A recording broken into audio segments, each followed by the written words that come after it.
Welcome to the first episode of my podcast, breaking down everything wrestling. Sorry for my voice here, I got some phlegm, but yeah, nothing is safe from me, wrestling related. Not GTS, not FAM, not any of your leagues. If I got a complaint or I gotta praise you, then I'll do just that. Sorry for my speech, but this idea was not possible if I just it got approval in the Discord, but I'm not one to just stand around and talk or do an intro for like 10 minutes. So let's just get right into it. First up is GTS. Yes. I'm not going to be breaking it down in a negative way because of the talent. Their talent's amazing, but mainly because of the booking. I have plenty of issues with the booking. First of all, this weird storyline with Nickelwise the Clown, who pretty much sounds like a Pennywise knockoff.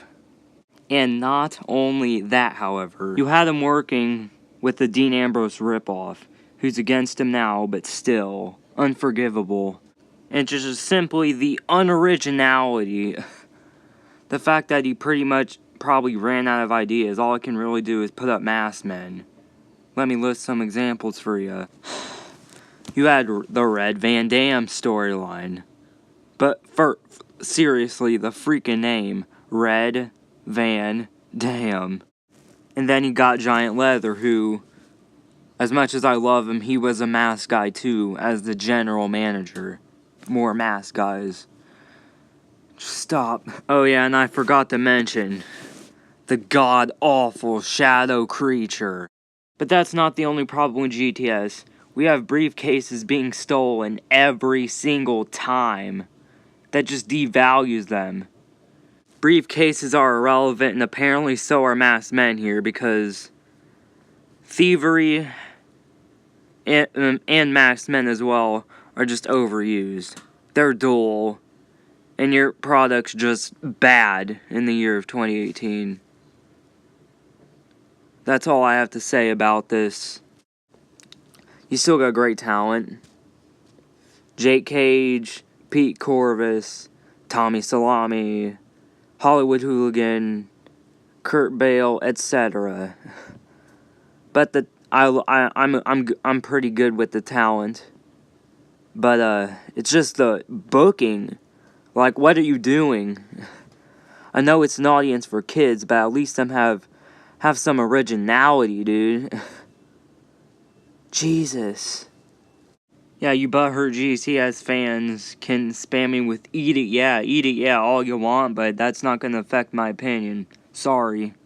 Overall, I have to say the product is just disappointing. But on to the next topic. One colleague that's doing fine in my opinion is Forever a Movement now. That twist at Famiversary shook me. My oh my. Cameron Bash, Sean Nova, Anarchimus, Darren Dastardly, The Britman, Jin, The Resurgence, L, Des Notorious Angel. Did I already say Nova? But they were already led by Cameron Bash, man. I did not see that coming. But then, the big reveal. AWOL had resurfaced. And that was a great twist to end the night. Now we're on the road to Cyber FaMDay, and I think FAM will be doing alright.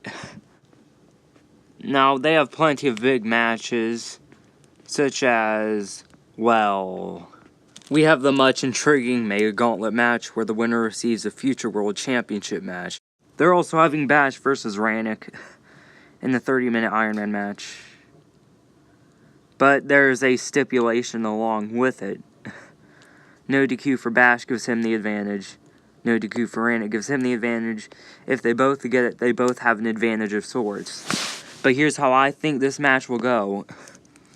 I think Rannick's going to kind of dominate Bash, but Bash is going to be sneaky. I mean, at least I can hope so.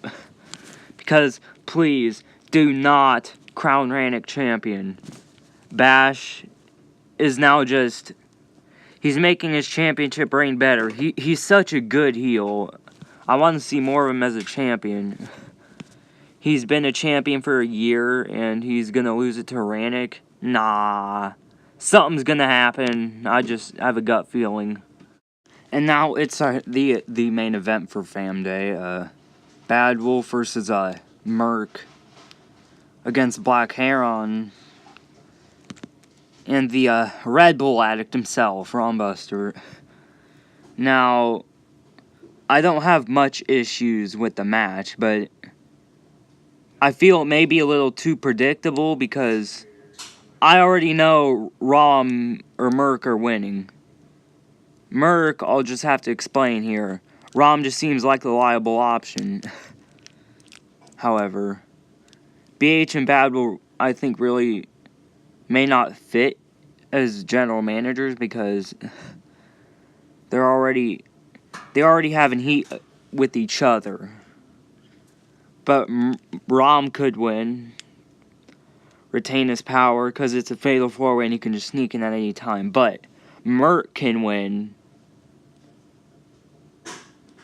He can, well, basically Merc can win and he can join AWOL, giving them complete control, but that would be honestly not a good booking decision. Rom legit just scratch and clawed his way from the Royal Rumble and then beat Rannick. So I'd probably have Rom win, to be honest, but I'm not the booker here. I don't know what they're planning, so we'll just have to wait and see. But unfortunately, FAM also has some unoriginality in it. Allow me to explain. Broken Delzinski is what I'm talking about. Broken Mount Hardy ripoff. I'm sorry. I like Delzinski's channel and his content, but this is just disappointing. It's just another broken gimmick, if you ask me. And I'm so disappointed. I'm honestly just disappointed in FAM for allowing this decision to happen. Broken Delzinski, Brother Smack Talks. So they were once enemies and now they're basically... Yeah, that's unoriginal. That's unoriginal. I mean, it's not unoriginal as what GTS has done, but it's just plain unoriginal. I'm just disappointed. But, I overall think FAM is going to do fine, I guess. The AWOL storyline hasn't really screwed up yet. It's not all clustered together. It's basically kind of like separate, I guess. Nova's trialing Era, which I guess is unoriginal from the Kendrick Tozawa thing, but I honestly don't really mind it. We have that triple threat match between Dastardly, Pandorino, and Rafaz, though. That should be good. Till Darren sneaks in at the last second and does some roll-up. But yeah, FAM will do fine. That's my guess for them. They're not as bad as GTS. GTS is just awful. But I move on to the last topic in this video. Now the last one is a colleague I like. That's right, it's VGW, Video Game Wrestling. You can legit just look up Video Game Wrestling and his channel will be there. But this is a colleague where I have little to no complaints. I mean, the only complaint I really had was Adam Watkins looking... I mean, I just simply don't like Adam Watkins, and hopefully Bishop just destroys him. But if you want a compelling championship match, it probably won't be like that. But I don't know, it's up to you, Status. But VGW is filled with plenty of great characters. Jeff Infectorum is one. Now, it's original because Jeff the Killer is a killer. Infectorum's Latin for killer. But Infectorum's also great because of his voice actor, Rick C. And, his character is just, like, on the right track. He's gonna beat Taijin Tanaka. Taijin Tanaka, however you pronounce it, Cyborg's name.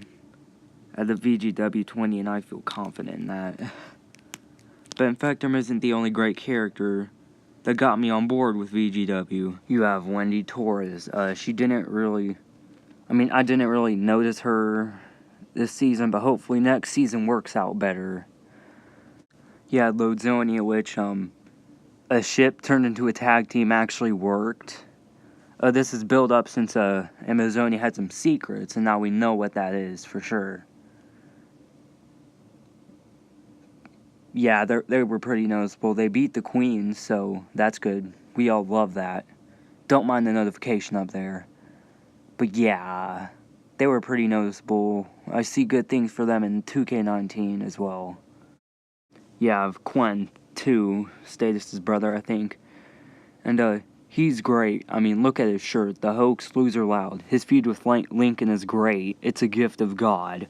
But, he may have Randy's finisher and wear his trunks, but I'm telling you, he's not really Randy Orton. I mean, he's kind of a mix between Shelton Benjamin and Randy Orton, but, I like him. He's pretty good. I mean, Lincoln Loud doesn't think so, obviously. But, I do. I see good things for him, and, I mean, he may not play a bigger role, but I see good things for him when it comes to 2K19. However, there are much more characters. Charles Dante Dillinger, Cake, Bishop, the Art, a lot of people. It's just too many to list in one video. But VGW gives me a great vibe. You have women's tag titles, women's hardcore titles, I think live stream championships, hardcore stuff, like nothing is really unnoticeable. I mean, Pete Baxter is now, since he's not in VGW anymore. But, yeah, it's pretty great programming if you ask me. However, the one complaint I really have, I mean, it's not really a complaint, this was long ago, but the Iscariot Industries and New Authority store, I mean, Baxter swept it from Status. That was a great way to kick off the season, like, what's gonna happen now? But Baxter basically pushed jobbers. Nick Silva, the McCabe's, good, no. That was bad, but, then we had the Iscariot Industries. He got, I don't know if the storyline's very memorable.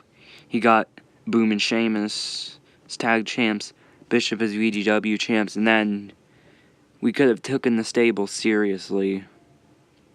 He even hit Brad Johnson, but when Status beat Liam, it was all over, and I don't really remember the storyline that much. I felt there could have been more that was done with that, or it couldn't have happened at all, because there was too much power struggle this 2K18 season that overshadowed some of the best storylines around. But VGW is great nonetheless, and I really look forward to keep watching it. The Quentin Lincoln is a great program. I'll definitely be watching that.